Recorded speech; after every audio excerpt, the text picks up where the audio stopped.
It's going down. Shalom. First and foremost, giving all praises, honor, glory, respect, and blessings to Yahweh, Ba'asham, Yahweh Shai, Ba'asham Rachakwadash. Salutations to the Lord's elect on the four corners of the earth, pushing this truth and sincerity while patiently waiting for Yahweh Shai's return. And double honors to our apostles and elders of Great Millstone, which have taught us everything we know through the spirit and power of Yahweh, Ba'asham, Yahweh Shai. And welcome to another series of It's Going Down, being brought to you by the spirit and power of Yahweh, Ba'asham, Yahweh Shai. Just a moment. Here it says, United Kingdom food inflation soaring. So what that means is that the food inflation is increasing. It's becoming worse, and it's not getting any better. British consumers face a €682, $785 jump in their annual grocery bill, a market researcher says. And you can see down there, it says the United Kingdom food prices have spiked to the highest rate in 14 years. London-based consulting company Kantar said in a study published on Tuesday. Britain's grocery inflation hit 14.7% in October, according to the report. Yet again, we have a new record high figure for grocery price inflation, and it's too early right now to call the top.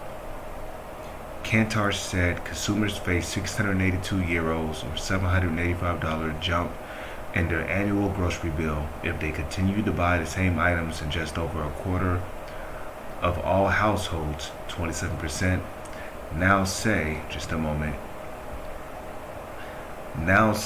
they're struggling financially, which is double the proportion we recorded last November, it added. Kantar's head of retail and consumer insight, Fraser McKevitt, pointed out that 9 in 10 of this group say higher food and drink prices are a major concern, second only to energy bills. So it's clear just how much grocery inflation is hitting people's wallets and adding to their domestic worries. The report highlighted that grocery sales soared by 5.2% on a value basis year on year in the 12 weeks to October 30th. Sales of own label goods, which are generally cheaper than branded goods, surged 10.3% over 4 weeks to October 30th, while sales of branded goods rose 0.4%. Sales of the cheapest own label ranges soared by a staggering 42% as shoppers sought savings. Kantar also reported that fewer people were stocking their cupboards for Christmas in October instead of preferring to wait until later in the year.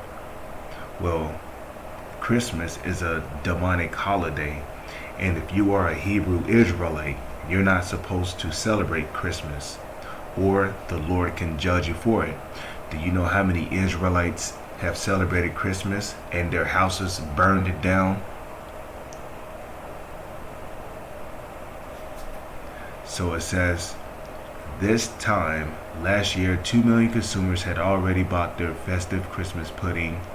We've seen 32% fewer shoppers doing that this time around, suggesting people are not trying to spread the cost of their purchasing, at least not in October, it said.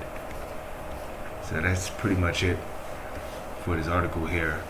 And let me just say this, that food inflation can lead to a famine.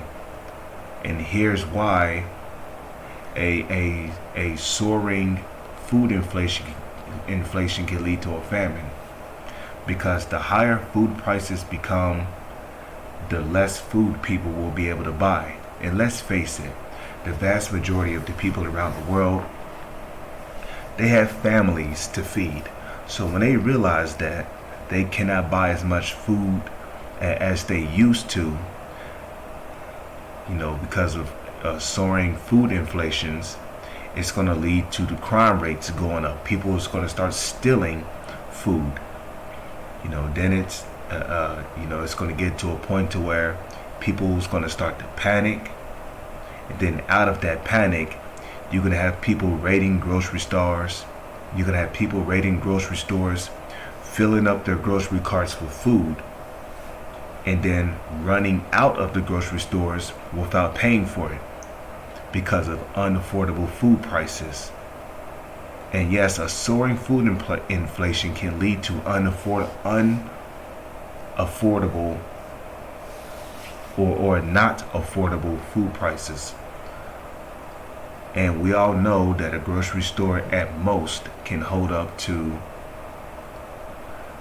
4 days worth of food. But when you got damn near hundreds of people raiding one grocery store just to stack up on food for them and their family, how long do you think food would last in a grocery store? Less than a day.